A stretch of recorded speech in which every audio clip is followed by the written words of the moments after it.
visto en el set de Juventudes por un Sueño por estos días, en el Salón de Mayo del Pabellón Cuba, la sede nacional de la Asociación Hermanos Saiz, a mi invitado, el presentador Leiber Gómez. Qué bueno, qué rico tenerte, Leiber. Yo feliz, Mari, feliz de compartir contigo, con este equipo maravilloso que, bueno, son de la casa, porque todos he trabajado, he tenido la suerte de trabajar con casi todos y estoy feliz de compartir contigo. Este espacio, si algo ha marcado Juventud, es que siempre he tenido buenos amigos, desde Jorgito Ríos, que fue el presentador inicial, luego Elizabeth Cánova, Tony Lugones, tú, todos son grandes amigos, locutores, colegas a quien quiero y admiro muchísimo. Y nosotros a ti. Gracias. Pero además Leiber se siente así como en casa, porque estando aquí en la sede del HS, es como estar como pez en el agua. Sí, este lugar me lo conozco muchísimo porque desde mi llegada a La Habana comencé a trabajar como comunicador de la Asociación Hermanos Saiz. Así que el Salón de Mayo, el Pabellón Cuba, de forma general, es un sitio que conozco muchísimo y donde también estoy prácticamente todos los días.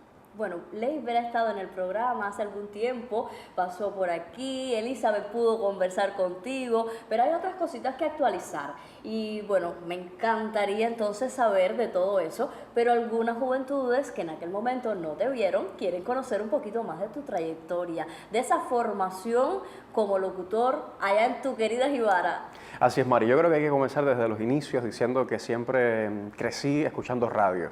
Sobre todo radio porque soy de una zona geográfica de difícil acceso, vamos a decirlo así. Sí. Y a los 9 años fue que conocí la electricidad. Hasta los 9 años no tenía electricidad y mis abuelos tenían radios de pila y todo el tiempo lo que escuchaba era la radio en casa. Luego, bueno, aparece la electricidad, como te decía, en mi zona y con ella la televisión también. Y empecé a admirar también todos aquellos profesionales que salían en la televisión. Me gustaba, no sabía si quería ser conductor, actor o periodista, algo relacionado con el mundo de la comunicación. Mis abuelos también me enseñaron a leer a muy temprana edad y siempre tenía libros en mi casa y leía muchísimo. Desde ahí creo que comenzó ese deseo por hacer algo en los medios. Luego, pues ya de joven, en mi juventud, en mi temprana juventud, pues tuve la suerte de acercarme a Radio Jibara. Pero tenía un poco de miedo, de temores, era una emisora que estaba prácticamente comenzando. Y quedó en pausa ese deseo. Aunque en las escuelas, desde la primaria hasta la secundaria, el preuniversitario, siempre declamaba, participaba en obras de teatro. Recuerdo, y hace muy poco lo decía en una entrevista que me hicieron para la web del periódico Ahora, allá en Holguín, que todo comenzó también con Martica, una seño de la escuela donde estaba, la primaria, que creó un grupo de teatro de aficionados. Tal vez ella me está escuchando ahora y decir un grupo de teatro de aficionados suene demasiado grande para lo que estábamos haciendo, porque éramos niños de la escuela, jóvenes que nos encantaba actuar y lo hacíamos para la comunidad. Pero bueno, de cierto modo era un grupo de teatro de aficionados. Por supuesto. Y ahí comenzó todo. Ya te decía que en la adolescencia entonces llegaron esos temores que acompañan también ese proceso del crecimiento de cada persona y me alejé un poco de la actuación, Además, me claro. en un lugar así alejado, intrincado. No había muchas opciones tampoco, claro. También. Bueno, pues terminando el pre, me decido entonces acercarme a un curso de locución en la emisora Radio Angulo. Pasé un primer curso, después otro y otro, por tanto dediqué mucho tiempo a la superación, a prepararme, pasé como 3 o 4 cursos de locución en Radio Angulo hasta que llegó la primera oportunidad. ¿Dónde fue esa primera oportunidad? En Radio Jibara, La Voz del Atlántico, agradecer a Dalgis, a Lisset, a Vladimir, a todas esas personas, Dani, a la directora, que confiaron en mí. Estuve como 4 o 5 meses trabajando sin ganar un peso, por amor al arte. Eso nos pasa a todos. Claro, y además comencé sábado y domingo, o sea, los días que nadie quería trabajar, en los programas que tenían un horario difícil, ahí comencé. Y fue una escuela realmente, fue una escuela maravillosa donde me equivoqué muchas veces, donde tropecé, donde me caí, pero me levanté y seguí superándome, aprendiendo de mis compañeros. Recuerdo que compartía micrófonos con Saray Rojas, una excelente locutora de Jibara, de la que aprendí muchísimo. Ella era de formación, era actriz de formación, había pasado su curso de locución y realmente era una persona maravillosa de la que yo aprendía muchísimo. Y allí tuve la suerte de crecer desde la emisora Radio Jibara. Luego llega la oportunidad en el Telecentro Jibara Visión. Pero antes de llegar al Telecentro, a ver, ¿qué hiciste? ¿Cuál fue el primer programa en serio que ya subiste en la emisora? Sí, terminando uno de estos cursos de locución en Radio Angulo, me llama el profesor del curso y me dice, mira, la directora de Radio Jibara anda buscando un locutor joven para un espacio que se llama Sintonía. Era como una discoteca de música popular, actual, con hit parade. Yo le imprimí muchas ganas a aquello y lo renové. con el permiso de la directora Dalgi Fonseca, incluso descargaba en internet la música más actual y la compartíamos siempre con un poco de información. Tú sabes que la juventud cuando llega a los lugares le pone mucho empeño y cuando uno está comenzando ve todo aquello con unas ganas tremendas y así fue como comencé. Pero terminaba esa discoteca, que era muy arriba, y comenzaba entonces un espacio que se llamaba The Cuba Zone. Algo así como Lo Bueno No Pasa en la televisión, pero para la radio. Y allí conocí a los grandes de la música cubana. Claro, grandes que uno conocía como Benny Moré, Celeste Mendoza, en fin, Rita Montaner, pero otros tantos artistas grandes de la música cubana que tal vez no son tan conocidos, pero que hicieron historia en su momento. Y allí tuve la suerte de conocerlos. Cuando digo conocerlos me refiero a difundir su música, a compartir su historia, a acercarme a lo que habían hecho. ¿Quisieras escucharlo por primera vez? Exacto, muchísimos. La gran mayoría los escuchaba por primera vez. Pero te repito, eran dos espacios totalmente diferentes. Entonces tenía que cambiar ese tono de fiesta, de discoteca, e irme a un tono más bajo porque era para otro público, para otras personas. Pero fueron mis grandes escuelas. Estos fueron los programas fijos que tuve, sábado y domingo. Pero alternaba en el noticiero, en el programa variado de la mañana, en el juvenil. O sea, hice muchas cosas de Radio Jibara. Y llegó a la televisión. Y llegó a la televisión, sí. Jibara Visión, como te decía. Sí. El primer espacio que hice fue 100% natural. Me llama el director Sandy Villar, un muchacho joven, con muchas ganas también, que quería empezar un proyecto dedicado a la flora, la fauna, la naturaleza, el ecosistema que rodea la Villa Blanca de los Cangrejos a Jibara. Un programa muy lindo realmente, pero yo me quedé con todos los espacios grabados y no los he podido volver a ver porque estaba tan verde, Mari. Sí. Yo siento que lo hacía tan mal y yo me creía que lo hacía bien, pero realmente fue una experiencia muy linda porque fue mi primera vez en televisión. Porque además, Mari, tú sabes que es totalmente diferente lo que se hace en una cabina de radio, aunque parezca que es lo mismo, a cuando estás delante de las cámaras en un estudio de televisión. Así es. Y delante de las cámaras, pues tenemos que estar pendientes de muchas cosas que en la cabina de radio nos acomodamos en cuanto a imagen, es solo la voz, que es difícil también, porque con esa voz tenemos que transmitir emociones, hacer a los oyentes imaginarse todo un mundo de fantasía, pero la televisión lleva su técnica. Muchísimo, sin duda. Y mucho cuidado en cuanto a la imagen. Vamos a seguir conversando, Leiber, porque yo sé que a ti te ha apasionado la televisión, de qué manera, aunque no has dejado la radio. Para nada. Y vamos a seguir conociendo de los proyectos de este invitado, pero hacemos una pausa en Juventud de Corazón.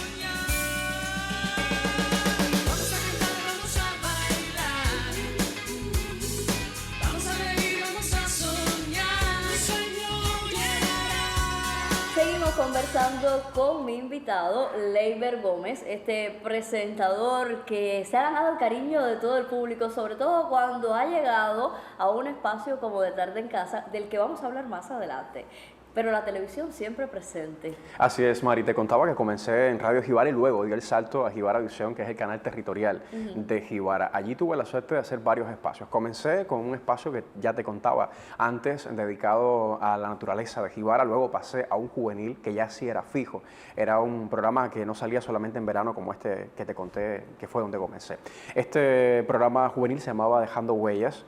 Tuve la suerte de compartir con Siria Díaz, que era la directora, y sí fue una gran escuela porque, como te decía, se mantuvo durante mucho tiempo en la parrilla televisiva del canal. Luego hice Jibara Natural, otro espacio que también comencé a hacer allá, 100% natural, y alternaba en muchísimos programas. Hice también un programa de cine, fueron muchos los espacios que tuve la suerte de hacer. Es que cuando uno trabaja en un telecentro tiene esa posibilidad, se te abren muchas oportunidades de muchos espacios, ¿verdad? Así es, yo me río ahora porque muchos de mis amigos me decían, bueno, el canal debe llamarse Leibervisión porque estás en todos los programas, pero como bien dices, es la suerte de trabajar en un canal territorial donde muchas veces tienes la oportunidad de hacer un informativo, de hacer un musical, de hacer cualquier tipo de programa. Y llegar a La Habana entonces, Leiber, después de tener ya toda una trayectoria en la radio y en la televisión allí en Holguín, ¿no tuviste tus temores ¿Cuántos miedos tuviste que enfrentar? ¿Cuántos obstáculos? Así es, Mari, yo decido venir a La Habana a un taller de comunicación del Centro Martin Luther King, del que había venido varias veces a talleres de educación popular, de ecología política, en fin, de un grupo de materias que ellos impartían. Y estuve en ese taller y recuerdo que visité los estudios de Radio Rebelde, también del canal educativo, y quedé fascinado con la televisión acá. Y yo decía, bueno, ya he logrado cumplir un grupo de sueños que me había propuesto en Jibara, tanto en la radio como en la televisión, pero me gustaría estar en un gran escenario como el Teatro Carlos Mar, ¿por qué no? De hacer programas para todo el pueblo de Cuba, ¿sabes? Más allá de lo que pueda salir en un canal territorial. Y fue ahí cuando comencé a pensar, a analizar la posibilidad de venirme a vivir a La Habana. Fue un cambio difícil porque es dejar toda tu familia, dejar todo lo que has logrado para buscar un futuro que puede ser incierto, porque esos sueños los tienes, pero de ahí a cumplirlos nunca se sabe. ¿Cuándo llegaste a La Habana? Llegué en julio del 2018. Exactamente.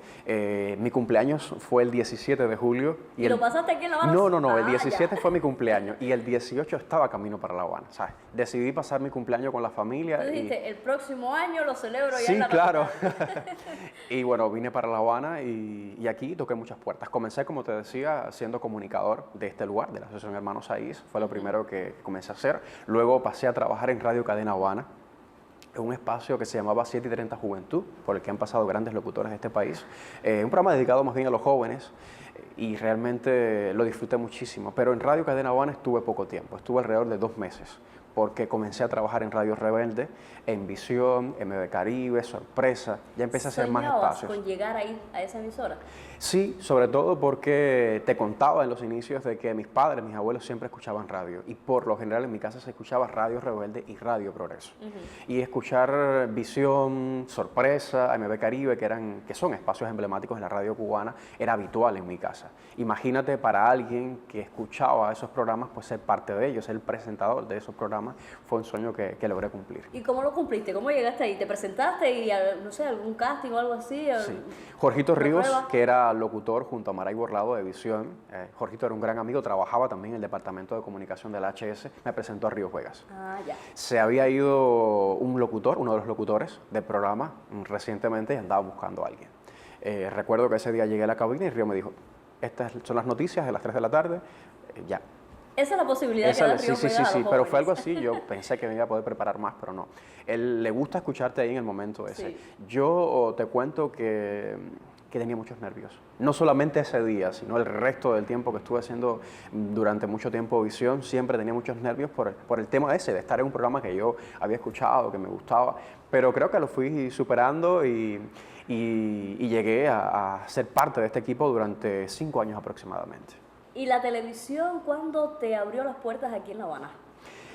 Te dije que llegué en 2018, en 2019, en el verano del 2019, pero empezamos a grabar en mayo, en junio. Hice 3 veces más con Rafael González, un director a quien le agradezco muchísimo porque siempre digo que no es difícil que alguien te llame cuando ya te conoce. Sí. Te debe pasar ahora mismo, pero cuando uno llega que nadie sabe quién eres.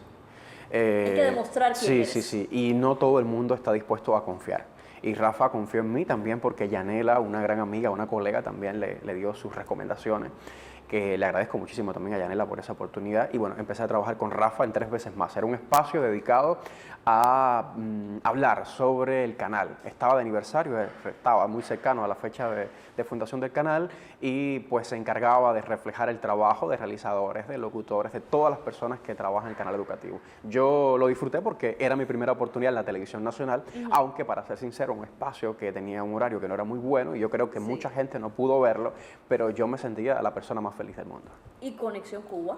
Conexión Cuba llegó después de esa oportunidad. Pero antes de Conexión Cuba estuve en Ciencia y Vida, estuve en Desde el Lugar, espacios que tuve la suerte de hacer para este canal, para el canal educativo, por eso conozco a todo este equipo maravilloso. Sí. Decía que son parte de la familia porque con ellos trabajé en estos diferentes espacios. Hice muchos programas curriculares, algunos también, que estuvieron cierto tiempo en la parrilla de la televisión. Pero llega Conexión, que creo que también fue de esos programas que me marcó, porque estuvo mucho tiempo en la parrilla del canal educativo 2, luego pasó entonces a Cubavisión. Y fue un programa que me dio la oportunidad de aprender de mis colegas, de visitar muchos centros, de conocer el proceso de informatización y ya de aprender un poco más a hacer televisión. y de tu trabajo, en De Tarde en Casa, otra de las posibilidades, de las oportunidades que se te han abierto en tu carrera, vamos a conversar en un último momento de entrevista, pero hacemos otra pausa en Juventudes por un Sueño. Vamos a cantar, vamos a bailar, vamos a reír, vamos a soñar, sueño, yeah. Último momento de entrevista con mi invitado, Leiber Gómez, este presentador y amigo con quien Así he tenido el placer de compartir escenarios. No hemos compartido juntos un programa de televisión. Mira, ahora En la radio sí estuvimos en visión en en algún momento, pero en televisión no hemos hecho televisión. No, nos queda ese sueño pendiente. Debe haber varios directores viendo este programa, bueno, que nos inviten, que nos sí. inviten. Leiber, y la televisión, ya decía, pasaste por varios espacios, pero llegó De Tarde en Casa. Yo creo que es un programa que te abrió las puertas y te abrió muchas posibilidades en tu vida también, ¿eh? Sí, sin duda le debo muchísimo a De Tarde en Casa. Quiero agradecer a su director, Yeidel Hernández, que me llamó para ser parte de este equipo. En un primer momento estuve a prueba, no estaba claro si me quedaba o no en el programa, eso creo que lo decidía también el público, la dirección del canal, pero bueno, para suerte mía, pues tuve la oportunidad de quedarme en De Tarde en Casa. Sí, es una revista que igual veía en mi casa, que disfrutaba muchísimo, es un programa que yo amo hacer, no solamente por eso, porque te da la posibilidad de llegar a muchas personas, porque es un equipo maravilloso también de trabajo, sino porque me siento muy cómodo, o sea, es lo que me gusta hacer, lo estoy haciendo ahí, que es compartir con chefs, con doctores, con especialistas, con artistas. Mi segmento es cultural, pero uno tiene la suerte de compartir, de entrevistar a todas estas personalidades, a toda esta gente de la que uno siempre aprende algo y sobre todo también trabajar con Raquel Malledo. Sí. Alguien a quien yo he admirado siempre y tener la suerte de ser su compañero, de estar ahí a su lado y de aprender cada día de ella, pues bueno, una oportunidad que le agradezco muchísimo la vida y reitero también a su director, Yeidel Hernández. Y de hacer televisión en vivo, ¿verdad? Sí, fue lo más difícil para mí. Aunque las personas no lo crean, yo soy muy tímido, tú lo sabes. Sí. Me pongo muy nervioso siempre y eso he tenido que también que superarlo con De Tarde en Casa, porque es muy fácil hacer un programa grabado. Te equivocas y repites, te equivocas y repites.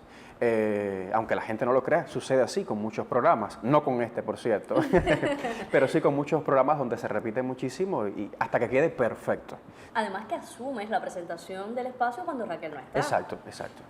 Tengo esa posibilidad que también es una gran responsabilidad y he tenido la suerte de alternar con excelentes presentadoras también que han estado acompañándome en esos momentos.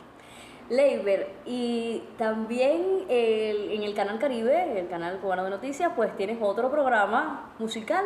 No es un programa musical, aunque hay muchos videoclips. Sí, Claro, eso sí. te iba a decir. Hay muchos videoclips, porque es un programa dedicado a la cultura, a la historia del Caribe, de la región del Caribe. Y entonces ponemos entre una información y otra un video musical del Caribe. Casi siempre son artistas desconocidos para el público cubano porque son cantantes de música regional de cada uno de esos países y a mí me gusta muchísimo, sobre todo porque cuenta la historia, la cultura de Belice, de Colombia, de Venezuela y he tenido la suerte también de aprender mucho. Pero en Lo Bueno No Pasa, sí, pues también aprendes y estás cerca, mucho más cerca de la música. Sí, Lo Bueno No Pasa, te decía que yo en Jibara Visión hice un espacio que se llamaba De Cuba Son, que estaba muy relacionado de alguna manera con esto. Lo Bueno No Pasa es un espacio que también me he disfrutado muchísimo porque me ha dado la oportunidad de acercarme a la historia de estos grandes artistas y creo que el público lo ha recibido muy bien porque todo el tiempo me estoy encontrando con personas en la calle, sobre todo abuelitos, que querían disfrutar de esa música que vieron o que escucharon en su juventud, querían volverla a disfrutar en la televisión y Lo Bueno No Pasa les ha dado esa oportunidad. Y todos los días me encuentro con personas que agradecen que regrese a la televisión cubana Lo Bueno No Pasa. Yo decía que te has convertido en un presentador muy querido por el público y es que tú estás muy pendiente también de las opiniones, de las redes sociales, llevas las redes también en De Tarde en Casa, ¿verdad? Siempre estoy viendo fotos que tú posteas y comentarios y demás. Sí, sí, me gusta esa cercanía que se establece con el público. Te digo que me ha pasado que muchos televidentes me escriben, ¿te pasa algo hoy? Y están en lo cierto, porque a veces uno tiene situaciones personales, Claro. porque el público te conoce muy bien. No hay mejor jurado, mejor juez que el público, para bien o para mal. Y yo estoy pendiente siempre a todo lo que el público tiene que recomendar. Y creo que las redes sociales me ha dado esa posibilidad de estar más cercano al público y la gente lo agradece, sin dudas. Y estás bien cerca del público también cuando te paras sobre un escenario, sobre una tarima, a presentar un concierto, una gala, en unos carnavales, porque de todo eso has podido realizar fuera de las cámaras y de los estudios de radio. Sí, yo antes de terminar esta parte quiero agradecer también a Mónica de acá del canal educativo porque me dio la oportunidad de hacer también La Otra Mirada, un espacio que está saliendo todos los lunes Ajá. en la noche, 10:30 aproximadamente de la noche, pues sale por canal educativo. Es otro espacio que hago para la televisión. Sí. Así Es que son agradecerle. muchos. Sí, son varios, por suerte son varios. Lo que me hablabas, Mari, sí he tenido la suerte de estar en escenarios muy importantes, algunos de ellos en compañía tuya, algo que me hace muy feliz. Agradecerle siempre al maestro Efraín Sabás, porque he tenido la suerte de trabajar con los grandes directores de este país, Raúl de la Rosa, otros grandes, pero Efraín siempre creo que es la persona que más oportunidades de ese tipo me ha dado. Lo primero que hice fueron los carnavales de La Habana. Recién llegado a La Habana y luego llegaron los... 2019. Sí, exacto, Yo que lo recuerdo. compartimos. Estábamos cerca, las tarimas estaban cerca. Sí, sí. Bueno, llegaron luego los premios Esperanzas, he estado en Cuba Disco, en la Fiesta del Tambor, en el Jazz Plaza. En algún momento Marino no pudo hacerlo y estuve haciendo el Jazz Plaza, una gran responsabilidad. Bueno, muchos eventos. He tenido la Feria Internacional del Turismo, que es una gran responsabilidad que estoy asumiendo hace 3 años aproximadamente. En fin, son muchos eventos grandes de este país que he tenido la suerte de conducir gracias a esa posibilidad, a esa oportunidad, a la confianza que me brindan directores artísticos como Efraín Sabás. ¿Y a qué le temes cuando te enfrentas a este tipo de trabajo, ya sea en la radio, en la televisión, en los escenarios? Te confieso algo, cuando me toca presentar un evento como este, siempre digo, ¿quién me mandó a meterme aquí? ¿Qué yo hago en este lugar? Esta es la última vez que yo voy a decir que sí. Porque, como te decía, yo estoy luchando constantemente con la timidez, con esa timidez, con el miedo a quedar mal, a no hacerlo bien. Yo soy muy estricto conmigo mismo, creo que demasiado a veces. Me exijo demasiado y eso creo que puede ser una virtud, pero también se convierte a veces en un defecto. Y cuando estoy en un escenario es complicado, porque yo decía hace muy poco que cuando estás en un programa de televisión, tú no sabes quién te está viendo. Pero cuando estás sobre un escenario tienes al público delante y no sabes cómo ese público va a reaccionar. Porque ahora mismo si a alguien no le gusta el programa, cambia de canal o nos apaga. Pero cuando tú te paras a un escenario y ese público a lo mejor lo que quiere ver es a la orquesta que viene después y no escucharte hablar de arriba, tú no sabes cómo va a reaccionar. Pero gracias a Dios, a la vida, a todo lo que existe, nunca he tenido hasta el momento una reacción negativa, ¿sabes? El público siempre nos ha recibido, creo, con agrado y eso lo agradezco también. ¿Y cómo luchaste con la timidez entonces para actuar? Porque Leiber ha tenido su trabajo como actor en un videoclip. Sí, estuve con Rebeca Martínez Sí. en Tu Castigo, un videoclip que me gustó muchísimo. Tuve la suerte de trabajar con ella, fue una experiencia nueva. Y sí, he estado haciendo algunas cositas, pero siempre con el miedo, con la timidez. Bueno, pues nada, a vencer ese miedo y a continuar el camino porque hasta el momento han sido todos éxitos en tu carrera y eso nos alegra mucho y lo disfrutamos. Y te agradecemos que hayas llegado una vez más a Juventudes por un Sueño. Yo estaría conversando aquí con Leiber mucho más tiempo, pero ya sabes. Yo creo que he hablado demasiado. Mari, para cerrar, agradecerle al público que siempre nos ha recibido con cariño, como te decía, y si no es por el público no estuviésemos haciendo lo que estamos haciendo hoy. Exactamente, nos debemos a ese público. Por ¿verdad? supuesto. A esos televidentes que nos aprueban o no, nos critican o nos dicen sus elogios, pero que están ahí y por supuesto que le agradecemos. Claro que sí. Gracias, Leiber. No, a ti, a Loli, a todo el equipo maravilloso por la oportunidad de compartir con ustedes y de regresar a este programa que a mí me encanta.